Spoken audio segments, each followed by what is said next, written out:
CM KCR को मामूली बीमारी के चलते गच्चीबौली के एआईजी अस्पताल में भर्ती कराने के कुछ देर बाद ही छुट्टी दे दी गई। डॉक्टरों ने कहा है कि केसीआर दोपहर में पेट दर्द के साथ अस्पताल गए और उन्हें पेट में तकलीफ महसूस हुई। एआईजी के चेयरमैन डॉक्टर नागेश्वर रेड्डी ने सीएम केसीआर का मेडिकल परीक्षण कराया। नागेश्वर रेड्डी ने कहा है कि सीएम केसीआर की तबीयत सामान्य है। एआईजी के डॉक्टरों ने कहा है कि सीएम केसीआर गैस की समस्या से जूझ रहे हैं।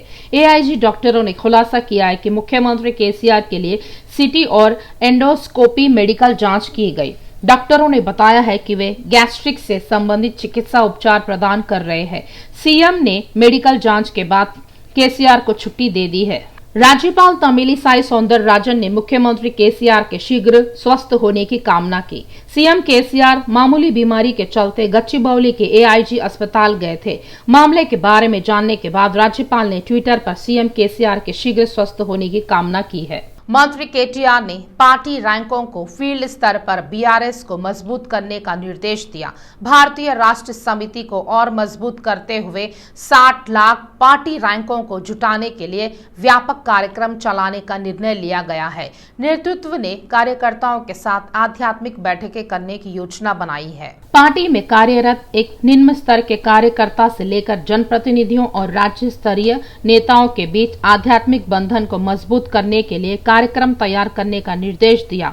विधायकों को आध्यात्मिक सभाओं के गठन की जिम्मेदारी लेने की सलाह दी जाती है। हर 10 गांव को एक इकाई के तौर पर लेते हुए विधायक पार्टी के सदस्यों के साथ आध्यात्मिक सभाएं आयोजित करना चाहते हैं। बीआरएस जिला अध्यक्षों और महासचिवों के साथ एक टेलीकॉन्फ्रेंस के माध्यम से केटीआर ने विभिन्न मुद्दों पर पार्टी रैंकों को दिशा निर्देश दिए। जनप्रतिनिधि ज्यादा से ज्यादा जनता के बीच रहे। उन्होंने निर्वाचन क्षेत्रों में 25 अप्रैल को अंबेडकर जयंती समारोह आयोजित करने के साथ ही कार्यकर्ताओं को पार्टी प्रतिनिधियों की बैठक आयोजित करने का निर्देश दिया। भाजपा सांसद धर्मपुरी अरविंद ने अपने प्रदेश अध्यक्ष बंडी संजय के मुद्दे पर जवाब दिया और अहम टिप्पणी की। बंडी ने फैसला किया है कि वह कविता पर संजय की टिप्पणियों का समर्थन नहीं करेंगे। बेहतर होगा कि संजय अपनी टिप्पणी वापस ले। वे टिप्पणियां व्यक्तिगत है। उन्होंने तेलंगाना की कहावतों का प्रयोग करते समय सावधानी बरतने की सलाह दी है। अरविंद ने कहा है कि भाजपा प्रदेश अध्यक्ष का पद सत्ता का केंद्र नहीं है, बल्कि सबका समन्वय करना जिम्मेदारी है। भाजपा सांसद धर्मपुरी अरविंद ने अपने प्रदेश अध्यक्ष बंडी संजय के मुद्दे पर जवाब दिया और अहम टिप्पणी की। बंडी ने फैसला किया है कि वह कविता पर संजय की टिप्पणियों का समर्थन नहीं करेंगे। बेहतर होगा कि संजय अपनी टिप्पणी वापस ले। वे टिप्पणियां व्यक्तिगत है। उन्होंने तेलंगाना की कहावतों का प्रयोग करते समय सावधानी बरतने की सलाह दी है। अरविंद ने कहा है कि भाजपा प्रदेश अध्यक्ष का पद सत्ता का केंद्र नहीं है, बल्कि सबका समन्वय करना जिम्मेदारी है। बीजेपी तेलंगाना प्रभारी तरुण चुग ने आरोप लगाया है कि केंद्र स्मार्ट सिटी के लिए फंडिंग कर रहा है तो केसीआर सरकार उस फंड को डाइवर्ट कर रही है। उन्होंने कहा है कि तरुण चुग ने वरंगल जिले में निर्वाचन क्षेत्र स्तरीय कोर कमेटी के सदस्यों के साथ बैठक की। ईडी शराब मामले में एमएलसी कविता की जांच कर रही है तो तेलंगाना राज्य सरकार गुमराह करने की कोशिश कर रही है। तरुण चुग ने शिकायत की है कि केसीआर के परिवार को धोखा देने वालों को गुमराह करने के लिए ऑस्कर पुरस्कार दिया जा सकता है। काम करने वाला तेलंगाना को प्रजा समर्पित नेतृत्व देने वाला, प्रजा ही सबसे ऊपर है, ऐसी सोच वाला व्यक्ति तेलंगाना का मुख्यमंत्री बनेगा और देश के अंदर नरेंद्र मोदी जी की सरकार आएगी। केसीआर साहब की रिटायरमेंट का टाइम आ गया। ये रिटायरमेंट बेनिफिट के लिए जो करना है करे। अब उनका जाने का समय है। Bye bye TRS, bye bye KCR. TRS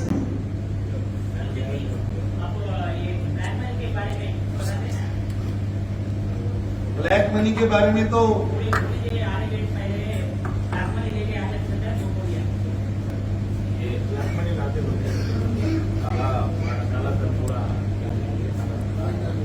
ऐसा है, 100 रुपया राजीव गांधी जी बोलते थे हम दिल्ली से भेजते हैं और 14 रुपए दिल्ली से जो आता है 100 रुपया 14 रुपए चोपड़ी में पहुंचता है। बाकी 86 रुपीज काला धन बन जाता था। आज मोदी जी की सरकार है, हम दावे के साथ कहते हैं 1 रुपया भेजते हैं 1 रुपया ही पहुंचता है। और आज भारत आत्मनिर्भर बना है। भारत विश्व की 5वीं अर्थव्यवस्था बना है मित्र, 5वीं। 10वीं नंबर पे था, 9 साल में 5वें नंबर पर पहुंचा है और 10वें साल से पहले विश्व की 3री अर्थव्यवस्था बनने जा रहा है। विश्व के अंदर नोट कर लेना भैया, सुना प्रश्न तो किया, नोट तो किया नहीं, नोट तो किया नहीं। आप नोट नहीं कर रहे ना, आप कुछ और चाहते हैं। ऐसा है भाई साहब, आप किसी एजेंडे से किसी के द्वारा भेजे गए, अपना एजेंडा नहीं, देश का एजेंडा लागू करिए। 5वें नंबर पर अर्थव्यवस्था तभी पहुंची है कि देश का पैसा देश में टिका है, ऑफर्स की दलाली के माध्यम से बाहर नहीं किया। जिन्होंने आपको भेजा उनको भी बता। धन्यवाद।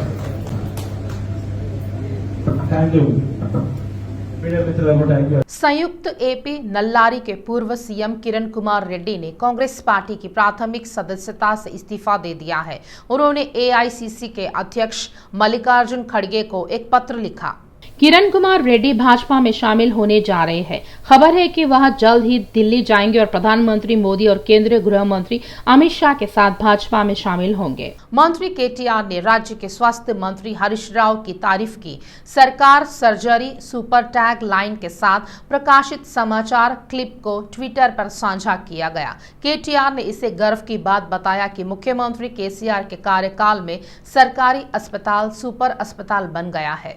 कहा जाता है कि हैदराबाद के उस्मानिया गांधी और निम्स अस्पतालों में आरोग्यश्री के तहत 1539 किडनी और 51 लीवर ट्रांसप्लांट सर्जरी की गई। हृदय प्रत्यारोपण किया जाना सराहनीय है। राज्य अंग प्रत्यारोपण केंद्र की स्थापना एवं बेरियाट्रिक्स सर्जरी भी की जाती है। इसके लिए काम कर रहे मंत्री हरीश राव ने ट्वीट कर कहा है कि मेडिकल टीम को बधाई हो। राष्ट्रीय राजधानी बसंत विहार में बन रहे बीआरएस पार्टी के नए केंद्रीय कार्यालय का निर्माण अंतिम चरण में पहुंच गया है। राज्य के सड़क और भवन मंत्री वेमुला प्रशांत रेड्डी ने निर्माण कार्यों का निरीक्षण किया। इस मौके पर प्रोडक्शन कंपनी के प्रतिनिधियों को कई निर्देश दिए गए हैं। मंत्री ने कार्य एजेंसी को बीआरएस प्रमुख केसीआर द्वारा निर्धारित समय सीमा के भीतर निर्माण पूरा करने का निर्देश दिया। मंत्री तलसानी श्रीनिवास यादव ने बीजेपी सरकार पर ऐसा काम करने का आरोप लगाया है कि देश में विपक्ष ना रहे। उन्होंने कहा है कि देश में सत्ता स्थायी नहीं है। उन्होंने ईडी और सीबीआई जैसी सरकारी एजेंसियों को अपना एजेंट बनाने के लिए भाजपा सरकार की आलोचना की। उन्होंने टिप्पणी की है कि तेलंगाना राज्य में बीआरएस को छोड़कर अन्य दलों के लिए कोई मौका नहीं है। मंत्री तलसानी श्रीनिवास यादव ने बीजेपी सरकार पर ऐसा काम करने का आरोप लगाया है कि देश में विपक्ष ना रहे। उन्होंने कहा है कि देश में सत्ता स्थायी नहीं है। उन्होंने ईडी और सीबीआई जैसी सरकारी एजेंसियों को अपना एजेंट बनाने के लिए भाजपा सरकार की आलोचना की। उन्होंने टिप्पणी की है कि तेलंगाना राज्य में बीआरएस को छोड़कर अन्य दलों के लिए कोई मौका नहीं है। केंद्रीय गृह मंत्री अमित शाह ने कहा है कि सीआईएसएफ के कारण नक्सली और आतंकवादी काबू में है। अमित शाह हैदराबाद में 94वें सीआईएसएफ राइजिंग डे के मुख्य अतिथि थे। ड्यूटी के दौरान जान गंवाने वाले सीआईएसएफ को श्रद्धांजलि दी गई। उन्होंने कहा है कि सीआईएसएफ 53 वर्षों से देश की सेवा में महत्वपूर्ण भूमिका निभा रहा है। गृह मंत्रालय सीआईएसएफ को मजबूत करेगा। उन्होंने कहा है कि यह देश के लिए गर्व की बात है कि सीआईएसएफ के जवानों ने अपनी जान जोखिम में डालकर अपने कर्तव्यों का पालन किया। आतंकवाद को दबाया जा रहा है। अमित शाह ने खुलासा किया है कि सीआईएसएफ जो 3000 कर्मियों के साथ शुरू हुआ था, अब 1,70,000 कर्मियों के साथ सेवाएं प्रदान करता है। उन्होंने कहा है कि सीआईएसएफ देश भर में प्रतिदिन 50 लाख यात्रियों को सुरक्षा प्रदान करता है। उन्होंने कहा है कि ड्रोन तकनीक से सीआईएसएफ को और मजबूती मिलेगी। उन्होंने कहा है कि आतंकवाद के खिलाफ लड़ाई में केंद्रीय सुरक्षा बल शानदार ढंग से काम कर रहे हैं। कांग्रेस विधायक दल के नेता भट्टी विक्रमार्का ने कहा है कि वह एसआईसीसी के आदेश के मुताबिक पद यात्रा कर रहे हैं। उन्होंने राज्य भर में अपनी पद यात्रा को सफल बनाने के लिए गांधी भवन में निर्वाचन क्षेत्र समन्वयकों के साथ बैठक की। मंदू तेंदा की गिनती किए बिना उन्होंने कहा है कि कांग्रेस पार्टी को मजबूत करने के लिए 3 महीने से 1300 किलोमीटर का सफर तय कर रहे हैं। भट्टी ने निर्वाचन क्षेत्र समन्वयकों से आदिलाबाद से खम्बम तक 39 विधानसभा क्षेत्रों में भट्टी विक्रमांक पद यात्रा को गंभीरता से लेने और इसे सफल बनाने का अनुरोध किया है।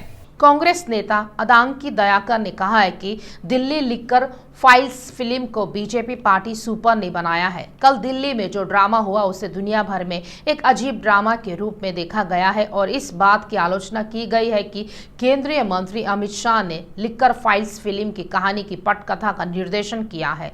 उन्होंने कहा है कि मोदी के किसी भी राज्य में जाने से पहले वहां ईडी आ जाएगी और शराब का मामला सामने लाया गया है ताकि 14 लाख करोड़ की अवैधता गायब हो जाए।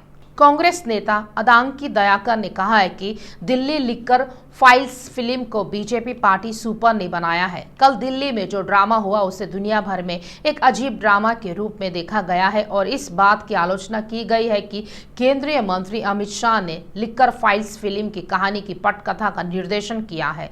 उन्होंने कहा है कि मोदी के किसी भी राज्य में जाने से पहले वहां ईडी आ जाएगी और शराब का मामला सामने लाया गया है ताकि 14 लाख करोड़ की अवैधता गायब हो जाए।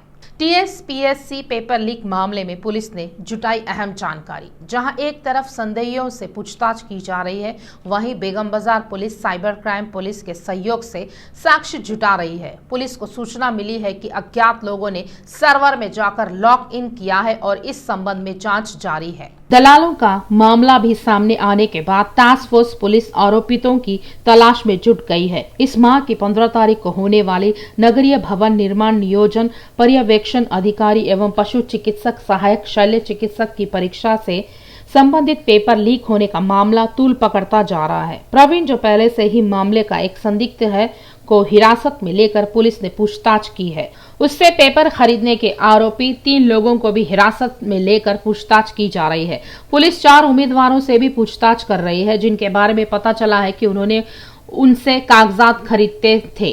पुलिस को पता चला है कि इस मामले में कुछ अन्य फरार है। संसद की बजट बैठक का दूसरा चरण आज से शुरू होगा। ये बैठकें 6 अप्रैल तक होंगी। इन बैठकों में केंद्रीय बजट की मंजूरी और अनुदानों पर चर्चा होगी। इसी तरह महत्वपूर्ण बिल विधानसभा के समक्ष मंजूरी के लिए आएंगे। वर्तमान में संसद के दोनों सदनों में 35 विधायक लंबित है। इनमें से 26 बिल राज्यसभा में है और 9 बिल लोकसभा में लंबित है। इनमें से अहम विधायक विधानसभा के समक्ष मंजूरी के लिए आ रहे हैं। वहीं दूसरी तरफ विपक्ष सरकार को चुनौती देने की तैयारी कर रहे हैं। बीजेपी की संपत्ति पर सवाल उठाने के लिए कई पार्टियों ने हथियार तैयार कर लिए हैं। संसद की बजट बैठक का दूसरा चरण आज से शुरू होगा। ये बैठकें 6 अप्रैल तक होंगी। इन बैठकों में केंद्रीय बजट की मंजूरी और अनुदानों पर चर्चा होगी। इसी तरह महत्वपूर्ण बिल विधानसभा के समक्ष मंजूरी के लिए आएंगे। वर्तमान में संसद के दोनों सदनों में 35 विधायक लंबित है। इनमें से 26 बिल राज्यसभा में है और 9 बिल लोकसभा में लंबित है। इनमें से अहम विधायक विधानसभा के समक्ष मंजूरी के लिए आ रहे हैं। वहीं दूसरी तरफ विपक्ष सरकार को चुनौती देने की तैयारी कर रहे हैं। बीजेपी की संपत्ति पर सवाल उठाने के लिए कई पार्टियों ने हथियार तैयार कर लिए हैं। भाजपा के राष्ट्रीय सचिव वर्ग सदस्य चांडा वेंकट रेड्डी ने कहा है कि भाजपा देश भर में भाजपा की नीतियों का सुखाड़ करते हुए हटाओ देशम बचाओ कार्यक्रम को हाथ में लेंगी। उन्होंने कहा है कि बीआरएस के साथ गठबंधन समिति है और लोगों के मुद्दों पर समझौता करने की जरूरत नहीं है। हमारे ब्यूरो प्रमुख श्रीनिवास चांडा वेंकट रेड्डी से आमने सामने है, जो कहते हैं कि वे बंजर भूमि, गरीबों के लिए आवास स्थल, बेरोजगारी, मुआवजा जैसे मुद्दों पर भी राज्य सरकार को रोकेंगे। भाजपा के राष्ट्रीय सचिव वर्ग सदस्य चांडा वेंकट रेड्डी ने कहा है कि भाजपा देश भर में भाजपा की नीतियों का सुखाड़ करते हुए हटाओ देशम बचाओ कार्यक्रम को हाथ में लेंगी। उन्होंने कहा है कि बीआरएस के साथ गठबंधन समिति है और लोगों के मुद्दों पर समझौता करने की जरूरत नहीं है। हमारे ब्यूरो प्रमुख श्रीनिवास चांडा वेंकट रेड्डी से आमने सामने है, जो कहते हैं कि वे बंजर भूमि, गरीबों के लिए आवास स्थल, बेरोजगारी, मुआवजा जैसे मुद्दों पर भी राज्य सरकार को रोकेंगे।